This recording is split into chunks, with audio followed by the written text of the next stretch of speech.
Shalom saudara-saudari dalam nama Tuhan Yesus Kristus. Senang berjumpa kembali dengan Bapak Ibu Saudara dalam channel Getsemani Ministry. Dan kali ini kita akan membahas epistol di Minggu 24 November 2024, di Minggu akhir tahun Gerejawi. Sebelum kita mendengarkan penjelasan teks khotbah kita, mari terlebih dahulu kita bersatu di dalam doa. Bapa di dalam surga, kami rindu untuk boleh mengerti firman-Mu. Mari buka mata rohani kami untuk mengerti segala kebenaran-Mu. Dalam Kristus Yesus kami berdoa. Amin. Firman Tuhan bagi kita diambil dari Wahyu pasal yang ke-11, ayat 15 sampai dengan ayat yang ke-19. Demikian firman Tuhan.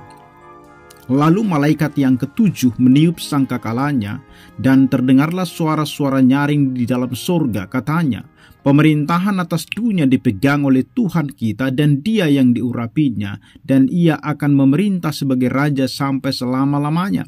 Dan ke-24 tua-tua yang duduk di hadapan Allah di atas tahta mereka tersungkur dan menyembah Allah sambil berkata, kami mengucap syukur kepadamu ya Tuhan Allah yang Maha Kuasa, yang ada dan yang sudah ada, karena Engkau telah memangku kuasa-Mu yang besar dan telah mulai memerintah sebagai Raja.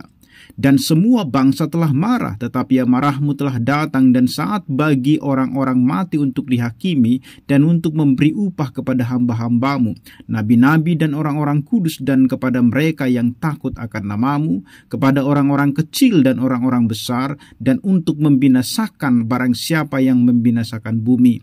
Maka terbukalah bait suci Allah yang di sorga, dan kelihatanlah tabut perjanjiannya di dalam bait suci itu, dan terjadilah kilat dan dari guru dan gempa bumi dan hujan es lebat. Demikian firman Tuhan. Bapak Ibu Saudara, di tengah dunia yang penuh dengan ketidakpastian dan kejahatan, umat Tuhan seringkali menghadapi banyak tantangan yang dapat menggoyahkan iman mereka. Dan ketika kita melihat Wahyu pasal 11 ayat 15 sampai dengan 19 ini, disinilah kita melihat gambaran puncak daripada kekuasaan Tuhan yang abadi, yang tidak akan pernah goyah dan tidak akan pernah lenyap, di mana Yesus Kristus menyatakan kerajaannya yang tidak akan pernah bisa digantikan oleh apapun. Ini adalah peringatan bahwa di atas semua kuasa duniawi, Allah lah yang memegang kendali penuh, dan kekuasaan serta kerajaannya akan tetap bertahan selama-lamanya.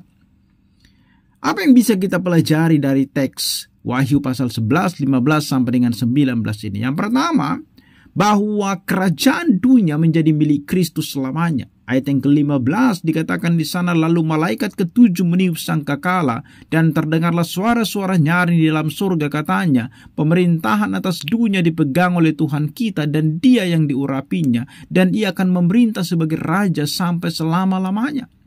Jadi ketika ketujuh malaikat meniup sangkakala, deklarasi itu dengan jelas terdengar bahwa pemerintahan atas dunia dipegang oleh Tuhan kita. Dan siapa yang diurapinya? Ayat ini mengumumkan kemenangan penuh atas Kristus di dalam dunia ini. Bahwa Dia berkuasa penuh atas dunia ini. Tidak ada kerajaan dunia yang bisa menghalangi kekuasaan Tuhan. Kerajaan dunia ini dengan segala bentuk kekuasaan yang sementara akhirnya tunduk di bawah otoritas Tuhan yang kekal. Bapak Ibu Saudara, ini adalah kabar baik bagi kita, karena di dunia yang penuh dengan kejahatan dan ketidakpastian, kita dijanjikan bahwa hanya Tuhan yang memegang kendali terakhir. Kekuatan dunia bisa nampak besar, tetapi pada akhirnya hanya Allah yang memiliki kuasa penuh. Ini menjadi penghiburan bagi kita yang mungkin sedang ditindas oleh dunia ini, oleh kekuatan-kekuatan yang ada di sekitar kita. Kekuatan dunia yang bisa kelihatan begitu besar, tetapi pada akhirnya bahwa hanya Tuhan yang memiliki kuasa penuh. Maka umat percaya akan bisa hidup dengan damai dan yakin bahwa kekuasaan Tuhan tidak akan lenyap. Dan pada waktunya Dia akan menggenapi janjinya untuk memerintah dengan adil. Yang kedua, ayat 16 sampai dengan 17, bahwa penyembahan para tetua itu, para tua-tua, ada pengakuan yang diberikan akan kekuasaan Allah yang kekal.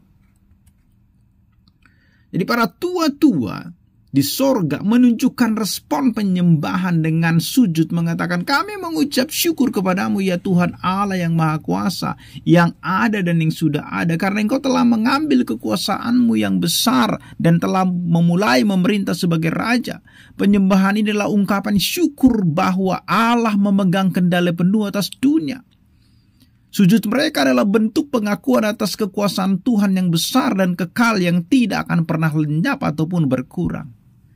Dan kalau kita melihat respon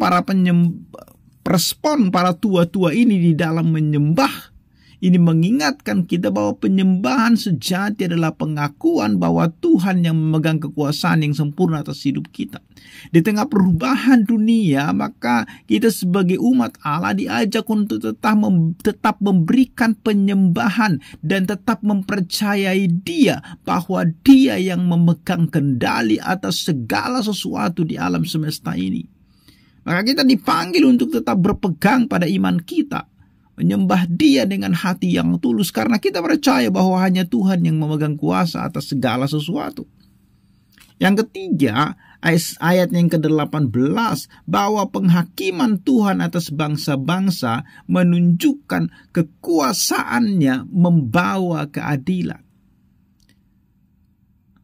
Ayat 18 itu dengan tegas mengatakan, dan semua bangsa telah marah, tetapi amarahmu telah datang, dan saat bagi orang-orang mati untuk dihakimi, untuk memberi upah kepada hamba-hambamu, nabi-nabi dan orang-orang kudus, dan kepada mereka yang takut akan namamu, kepada orang-orang kecil dan orang-orang besar, dan untuk membinasakan barang siapa yang membinasakan bumi. Ayat ini jelas mengungkapkan bahwa bangsa-bangsa telah marah, tetapi kemarahan dan penghakiman Tuhan telah tiba. Ini adalah penghakiman bagi mereka yang menentang Tuhan dan menyalahgunakan kekuasaan mereka di dunia. Di sisi lain kita lihat bahwa Tuhan menghargai mereka yang setia, yaitu hamba-hamba Tuhan, nabi-nabi, orang-orang kudus, dan mereka yang takut akan nama Tuhan. Jadi kekuasaan Tuhan tidak hanya mengandung kemenangan, tetapi juga di dalamnya ada keadilan yang memisahkan mereka yang tetap percaya, yang tetap setia, dari mereka yang menolak Tuhan. Maka dalam dunia yang sering kali nampak tidak adil, ayat ini memberikan kepada kita pengharapan bahwa keadilan Tuhan pasti akan terwujud. Mereka yang setia akan menerima upah, sementara kejahatan akan menerima penghakiman.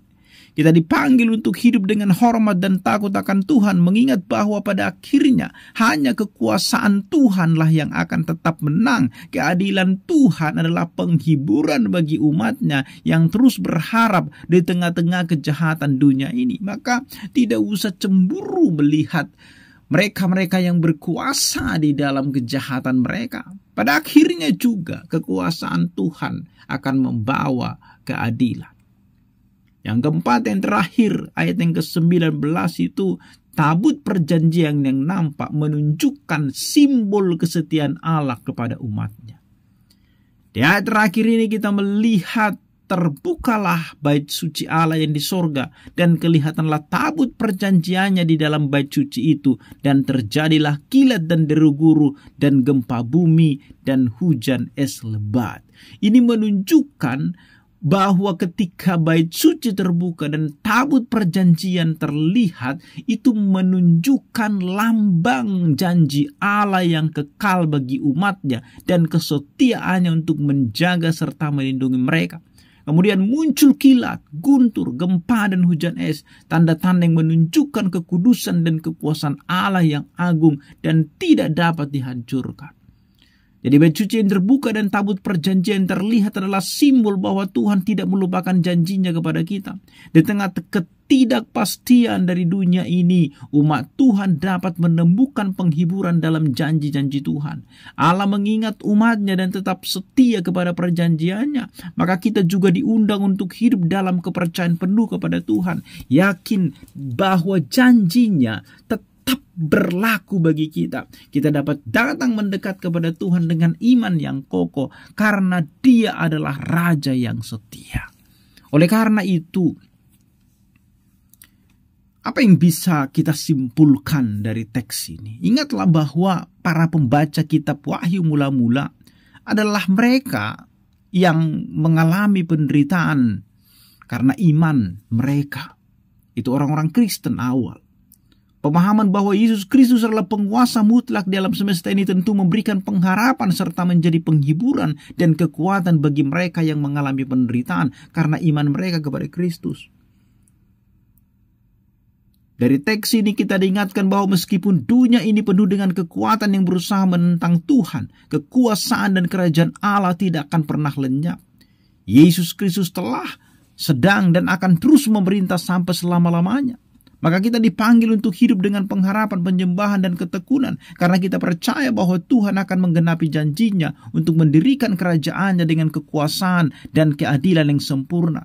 Maka marilah kita berpegang teguh pada keyakinan ini dan hidup dengan setia, sebab kerajaan Tuhan tidak akan goyah dan kekuasaannya akan berlangsung selama-lamanya. Ini adalah penghiburan bagi kita. Dan untuk terus boleh bertahan dan meyakini bahwa kekuasaan dan kerajaan Tuhan tidak akan pernah lenyap. Apa yang kita imani hari ini, biarlah itu tetap teguh, terpatri di dalam hati dan pikiran kita. Dan kita tetap setia di dalam dunia ini yang terus mungkin menggerus iman kita, mencoba menghancurkan kita. Tetapi mari kita tetap teguh, percaya kepada Dia yang tidak akan pernah lenyap. Dan kekuatannya, kekuasaannya, kekuatannya tidak akan pernah lenyap. Mari kita menyembah Dia, Raja di atas segala raja, yang berkuasa penuh atas semesta ini. Amin, mari kita berdoa. Tuhan, terima kasih untuk firman-Mu yang meneguhkan, menguatkan kami. Sekalipun mungkin kami berada di dalam penderitaan, tetapi janji-Mu yang tetap akan menyertai kami dan kekuasaan-Mu yang tidak akan pernah berakhir, itulah yang terus boleh memberikan pengharapan bagi kami di tengah-tengah dunia yang tidak pasti ini. Terima kasih Tuhan, dimuliakanlah Engkau dalam Kristus Yesus, kami bersyukur dan berdoa kepadamu. Amin.